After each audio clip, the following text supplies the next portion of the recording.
Assalamualaikum warahmatullahi wabarakatuh. Bismillahirrahmanirrahim. Alhamdulillahirabbil alamin wassalatu wassalamu ala asyrofil anbiya'i wal mursalin wa ala alihi wa ashabihi ajma'in. Amma ba'du. Baik sahabat manisnya hijrah channel dimanapun anda berada, semoga senantiasa diberikan kesehatan oleh Allah subhanahu wa ta'ala, sehat lahir dan batin, dan diberikan rezeki yang berlimpah ruah halal dan barokah, dan dijauhkan dari segala mara bahaya, dan dikabulkan segala hajat dan cita-citanya oleh Allah subhanahu wa ta'ala. Baik, pada pertemuan kali ini, pada video kali ini saya akan membahas kajian lanjutan kitab kita yang sudah lama sudah tidak dikaji-kaji ya. Ini masalah bab rumah tangga ya, Uqudul Lijen ya, karangan Syekh Muhammad bin Umar bin Ali An-Nawawi, yaitu Syekh Nawawi Al-Bantani. Kemarin sudah mencapai tentang hak-hak seorang suami atau kewajiban istri terhadap suaminya gitu ya. Itu kemarin ke pasal yang kedua. Nah, sekarang lanjut ke pasal yang ketiga ya. Baik, untuk mempersingkat waktu kita mulai dengan mengucap bismillahirrahmanirrahim. Qala al-musannif rahimahullahu taala wa nafa'anallahu bihi wa bi ulumihi fid dharaini amin. Al-faslus salis. Adapun pasal ini pasal yang ketiga ya, pi bayani, dalam menerangkan fadli sholatil mar'ati, yaitu keutamaan sholat bagi seorang wanita ya, al-mar'ah pi baitiha, di dalam rumahnya. Wa pi annaha, dan menerangkan ya, di dalamnya menerangkan annaha, bahwasanya yaitu yakni sholatal mar'ati, sholat wanita fi baitiha, di dalam rumahnya itu, afdalu, itu lebih utama ya, lebih utama dibanding min sholatiha ma'an Nabi sallallahu alaihi wasallam, lebih utama daripada dia sholat bersama Nabi Muhammad sallallahu alaihi wasallam. Jadi seorang istri itu adapun seorang wanita itu sholatnya lebih utama atau lebih afdal dibanding sholat bersama Nabi kita Muhammad Shallallahu Alaihi Wasallam ya. Qala, telah bersabda Nabi kita Nabi Allah Muhammad Shallallahu Alaihi Wasallam, aqrabu ma takunul mar'atu, saat terdekat seorang wanita min wajhi rabbiha, ketika menghadap Tuhannya itu ya, maksudnya sholat, iza kanat, itu tatkala dia berada fi qa'ri baitiha, saat dia berada di dalam rumahnya.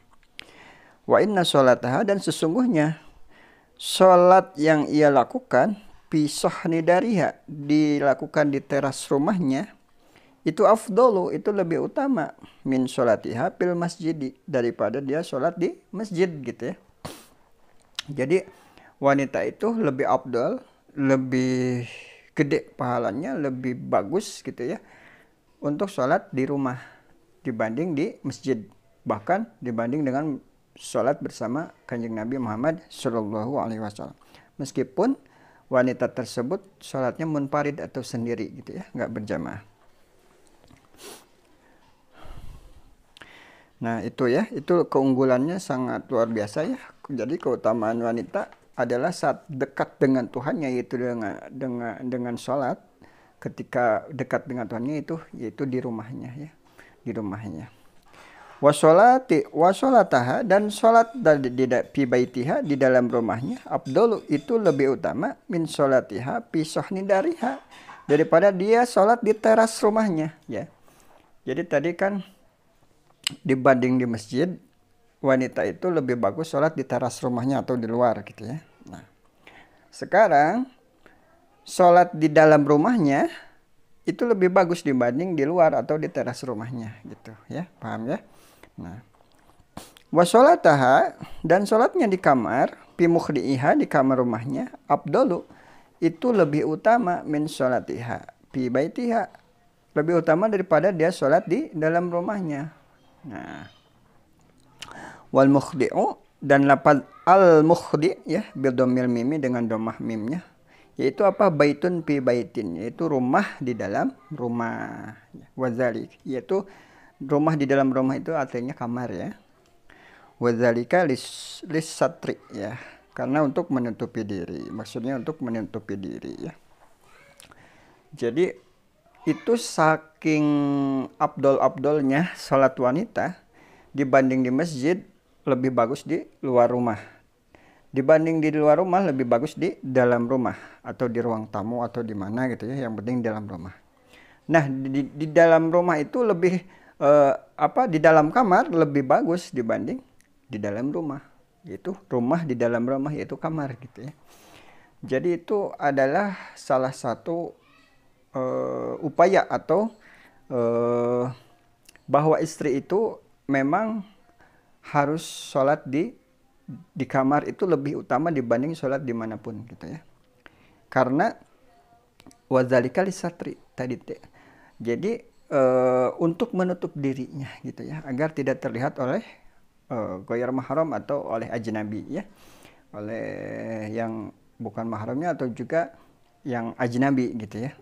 Itu saking pentingnya wanita dalam hal sholat aja, wanita itu harus di kamar ya, apalagi di luar sholat gitu ya. Nah, jadi seorang istri itu kalau keluar harus minta izin sama suami gitu ya. Nah, kalau suaminya meridhoi baru boleh gitu ya. Kalau tidak meridhoi, maka tiap langkahnya dihitung dosa dan dilaknat oleh malaikat Allah gitu ya. Saking pentingnya istri harus di rumah gitu ya. Itu kenapa? Karena dalam Islam saking memuliakan istri gitu ya. Kalau di luar takut seorang perempuan itu diapain gitu ya sama penjahat-penjahat atau sama apa gitu ya, agar tidak terlihat aurat juga gitu ya kalau keluar, apalagi keluar nggak pakai kerudung gitu ya.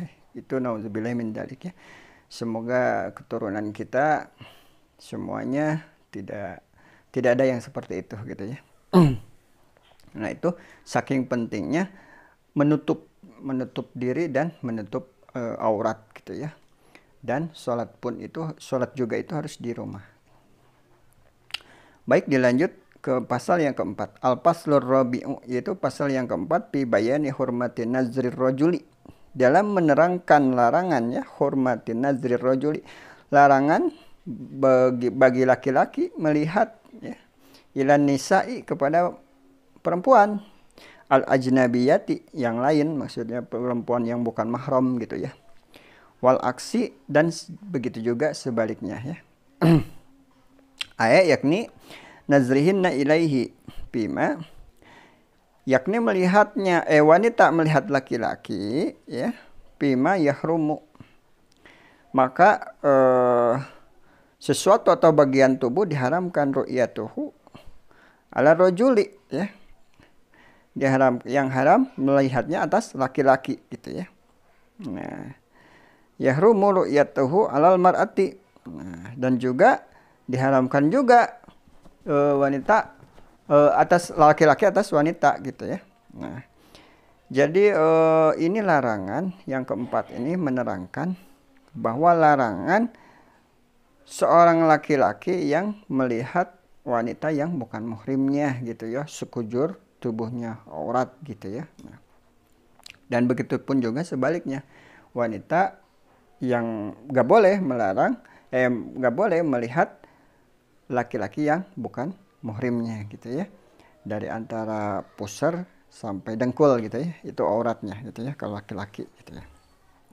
Nah, alal mar'ati minhu wal murahiku fi dzalika, dan laki-laki yang hampir balik ya.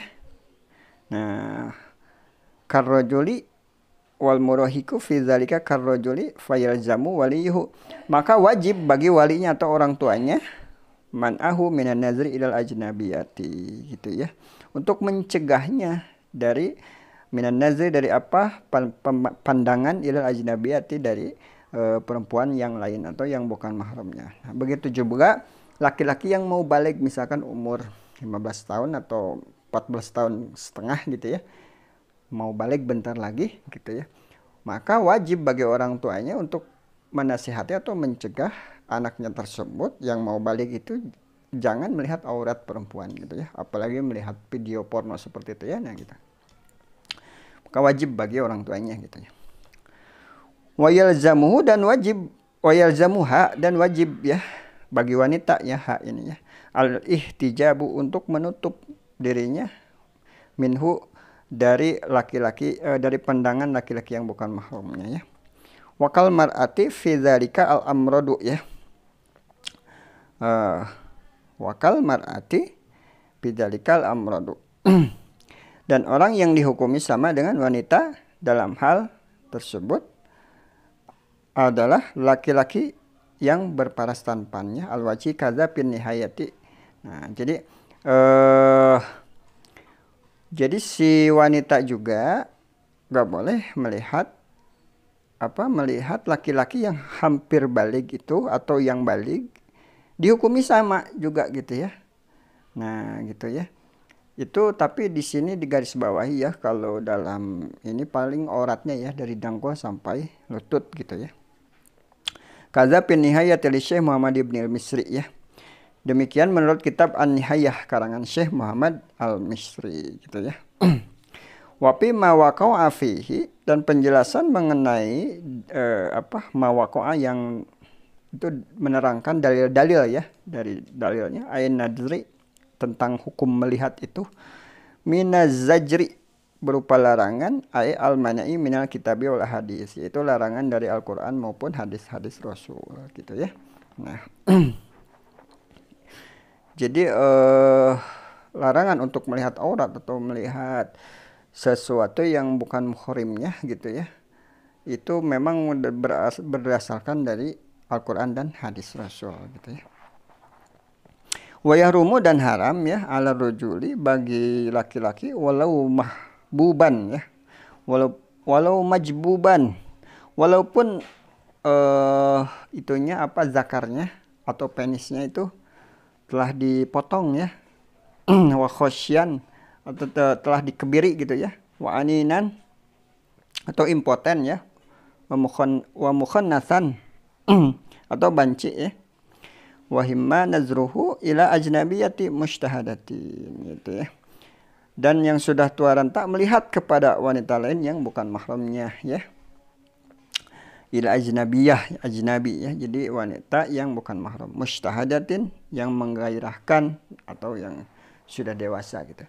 Jadi meskipun amit-amit ya, auzubillahi min dzalik, ada seorang laki-laki yang impoten, yang zakarnya atau penisnya sudah dipotong, atau yang sudah tua misalkan kakek-kakek gitu ya, atau yang yang LGBT ya, homokhanisan gitu ya, banci gitu ya, itu juga sama haram hukumnya melihat wanita ajnabi ya, wanita, karena bisa menggairahkan gitu ya, menggairahkan syahwatnya gitu. Hatta ila wajiha wa kafaiha zuhran wa batinan. Meskipun hanya melihat wajah dan telapak tangannya, zuhran wa batinan, mau luarnya ataupun dalamnya gitu ya. Nah, jadi ini pendapat Syekh Nawawi ya, bukan pendapat saya ya. Wa huwa al-mufta, dan itu adalah dipatwakan ya bihi bagi mengenai hal itu, lakin nukila anil aksarina hilun nazri ila zalika ya. Tetapi ada juga pendapat yang dinukil dari pendapat kebanyakan ulama yang membolehkan melihat kedua anggota tubuh itu gitu ya. Jadi dalam mazhab Syafi'i itu ya, aurat perempuan itu ada yang menyebutkan semua auratnya itu, semua bagian tubuhnya adalah aurat. Ada juga yang membolehkan kalau muka dan telapak tangan ini tidak aurat gitu ya. Ini dalam mazhab kita ya, dalam mazhab Syafi'i gitu ya. Tapi kalau menurut kitab ini, meskipun hanya wajah dan telapak tangannya tetap nggak boleh gitu ya. Dan kalau dalam kitab ini ya. Amma nazur rajuli, adapun laki-laki melihat ya ila zaujatihi, melihat kepada istrinya ya. Wa amati, atau budaknya ya, hamba saya. Dulu tuh ada budak atau hamba saya ya di Arab itu ya. Kalau sekarang masih jarang sih, nggak ada ya. Pihali hayatin, di dalam waktu hidup ya keduanya, kullin minhuma apa jaizun, maka itu diperbolehkan. Nah, kalau sepasang suami istri misalkan, suami melihat aurat istrinya itu dibolehkan ya, apa jaizun ya. Suami melihat dada atau melihat pahanya juga boleh gitu ya. Nah, begitupun sebaliknya, istri melihat suaminya gitu ya. Tapi kalau ke yang bukan muhrim atau ajnabi, yang tadi tidak diperbolehkan ya, haram hukumnya. Walau ma'a wujudi man'in, walaupun ada penghalang ya, penghalang minal istimta'i untuk apa? Istimta itu bermesraan ya, bermesraan atau mengalap suka gitu ya. Nah, qoribin yang dekat, az-zawali kahaidin warahnin, seperti yang maksudnya ini dalam tingkah kahaidin ya, head warahnin, dan hamba sahaya wanita yang masih dalam gadaian. Wah, ini dulu juga nih di Arab juga nih ada hamba sahaya yang digadai gitu. Kalau sekarang sih enggak ya. Nah, jadi misalkan seorang istri lagi haid gitu ya, pakai penghalang atau CD atau apa gitu ya. Nah, si seorang lelakinya, si suaminya mau istimta atau bermesraan sama istrinya sambil melihatnya, tapi dengan catatan itunya Mrs. P-nya atau parjinya itu ditutup ya, ada penghalang gitu ya. Takut darahnya kemana-mana gitu ya. Nah itu boleh. Lakin akan tetapi yukrohu, dimakruhkan ya, nazrul fajri, untuk melihat parjinya ya atau Mrs. P-nya ya. Hatta min nafsihi, sekalipun parjinya sendiri, bila hajatin, dengan tanpa ada hajat. Nah, jadi seorang wanita melihat parjinya sendiri juga itu dimakruhkan ya, makruh hukumnya ya. Tapi tidak haram, tapi makruh ya. Nah, dia melihat anunya sendiri gitu ya, dimakruhkan. Kalau nggak ada hajat atau kebutuhan gitu ya. Maksudnya hajat di sini bisa takut ada, kalau misalkan ada sesuatu di mispi-nya atau ada lecet atau apa, boleh dilihat gitu ya. Kalau nggak ada hajat atau nggak ada apa-apa, itu dimakruhkan ya. Bihilafil mani'i, berbeda halnya kalau terdapat penghalang ya, al-mani'i ya, al-bat'i, yang lambat hilang, yang lambat hilangnya bermesraan ya, al-bat'i zawal. Ka'ani tadat az-zaujatu an syubhatin ya. Seperti seorang istri yang masih dalam masa iddah ya, karena perkara syubhat gitu ya. Karena perkara syubhat. Nah, ini kalau istri yang dicerai gitu ya atau ditinggal mati suaminya, kan ada masa iddah tuh ya di situ.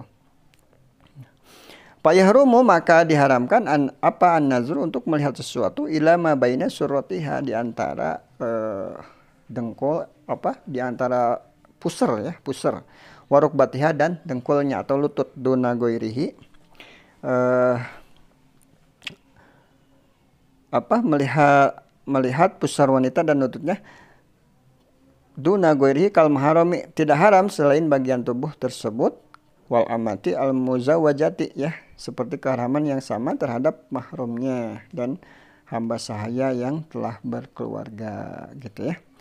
Nah, maka kalau yang punya sendiri itu tidak ya, tidak haram ya, tapi dimakruhkan kalau melihat parjinya gitu ya. Aman nazru li ajli nikah, adapun melihat karena untuk dinikahi ya, paya jujur, maka itu diperbolehkan, ilal wajhi, tapi dengan catatan ilal wajhi, kepada wajahnya, wal kafaini, dan dua telapak tangannya ya, pakot ya, sajah gitu ya, minal hurrati, bagi wanita merdeka gitu ya. Jadi kalau misalkan ada seorang calon suami mau melamar seorang istri, tapi sih sekarang jarang ya, karena memang sudah lumrah atau sudah kebanyakan sebelum menikah itu mereka sudah ta'arufan duluan gitu ya. Kalau zaman dulu tuh wanitanya belum melihat calon suaminya, suaminya juga belum melihat wanitanya gitu ya, calon istrinya. Maka dulu tuh diperbolehkan melihat wajah dan telapak tangannya doang gitu ya. Wa ila ma'ada ma baina surrati wa rukbati minal amati, dan tidak diperbolehkan melihatnya ke selain apa-apanya ya, yang ada di antara pusar dan lututnya bagi budak sahaya wanita. Nah, kalau ini mah bagi budak hamba sahaya nggak boleh ya, pusar sama lututnya nggak boleh dilihat ya. Wa yajuju, dan diperbolehkan apa, an-nazru, melihat wanita ya, ilal ajnabiyati, yang bukan mahramnya, pil wajhi pakot, hanya pada wajah, li syahadati wal muamalati, ya, untuk keperluan persaksian dan berbisnis. Ya. Ini ada mazhab Syafi'i yang membolehkan kalau wanita boleh wajahnya dan telapak tangannya gitu ya, karena untuk keperluan bisnis dan keperluan persaksian gitu ya. Karena memang susah juga ya kalau dicadar atau banyak wanita yang ditutup mukanya, jadi kita nggak bisa mengenal si A si B nya, nggak bisa mengenal gitu ya kalau dalam berbisnis gitu ya, berniaga. Wa ilal amati inda syira'iha, dan kepada hamba sahaya wanita inda syira'iha ketika mau membelinya ya, bima adal aurata min zahiril badani ya, pada selain apa-apa yang menjadi aurat dari sekujur badannya gitu ya. Wa yajuju, dan diperbolehkan apa an-nazru melihat ilal ajnabiyati kepada wanita yang bukan mahramnya, wa masyuha dan menyentuhnya, lil mudawati untuk mengobati ya, fil mawadi pada bagian yang dibutuhkan, allati yuhtaju ilaiha ya, yang dibutuhkan olehnya, allati yuhtaju ilaiha walau parjan, meskipun pada parjinya, bisyarti hudurin, dengan syarat hadirnya, mayyamnaul khalwat, orang yang dapat mencegah berduaan ya, min mahramin, dari mahramnya gitu ya, wanahwi atau orang sejenisnya. Jadi diperbolehkan melihat aurat wanita, bahkan parjinya diperbolehkan ketika ada sesuatu untuk mengobati, contohnya dokter misalkan ya, dokter spesialis kelamin atau dokter apa gitu ya, melihat parjinya istri kita gitu ya, diperbolehkan karena memang dia mau mengobati gitu ya, tanpa ada tujuan untuk untuk yang negatif gitu ya.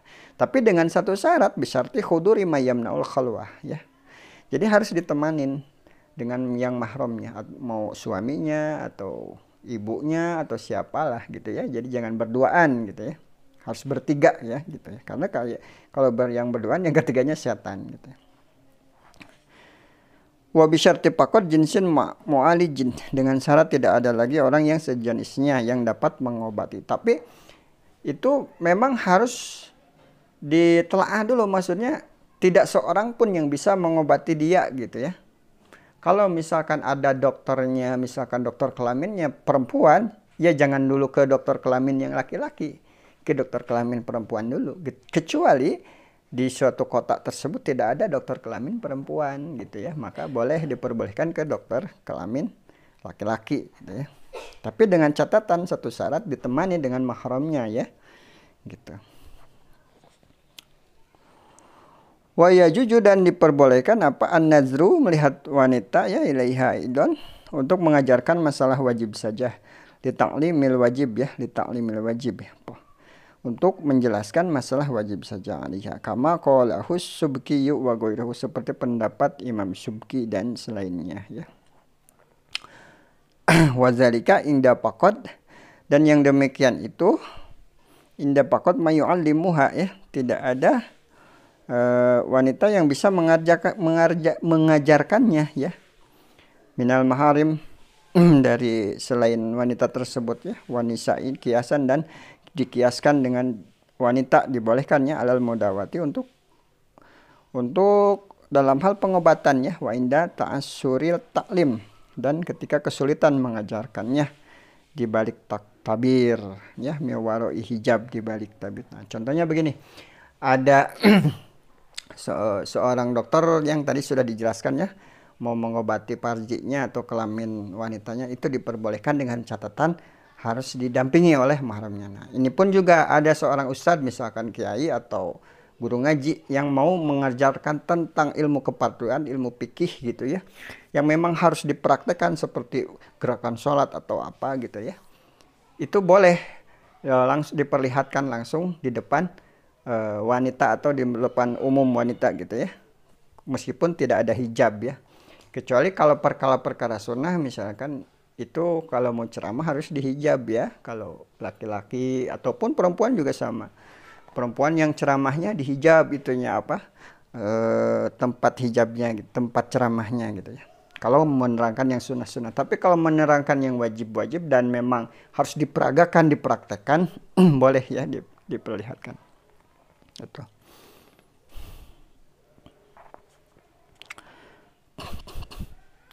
Nah, wala yajuju an-nadru ilaiha li ajli ta'limil mandub. Tidak diperbolehkan ya melihat wanita karena tujuan mengajarkan masalah-masalah sunnahnya. Kalau masalah sunnah mah gak usah diperagakan lah, mending ditutup aja di hijab gitu ya. Nah, kecuali kalau yang perkara-perkara fardu kayak praktek bab wudu, praktek bab mandi junub atau praktek sholat gitu ya, tata cara gerakannya boleh diperlihatkan. Bikhilafil amrodi, berbeda dengan halnya laki-laki belia ya, payajuju, maka diperbolehkan an-nazru untuk melihatnya, di ajlihi untuk mengajarkannya gitu ya. Kaza fi syarhin nihayah, demikian menurut kitab An-Nihayah li Syekh Muhammad Al-Misri, karangan Syekh Muhammad Al-Misri, alal goyati li Abi Syuja. Nah, dalam kitab Goyah karangan Imam Abu Syuja gitu ya. Nah, sampai di situ dulu ya pertemuan kita, kurang dan lebihnya apabila ada saya salah penerangan atau salah penafsiran mohon dimaafkan karena saya juga sama manusia, makhluk khata wa nisyan. Dan apabila itu ilmunya benar, itu ilmu hakikatnya dari Allah Subhanahu wa taala melalui perantaraan lisan saya. Wabillahi taufiq wal hidayah wal inayah. Wassalamualaikum warahmatullahi wabarakatuh.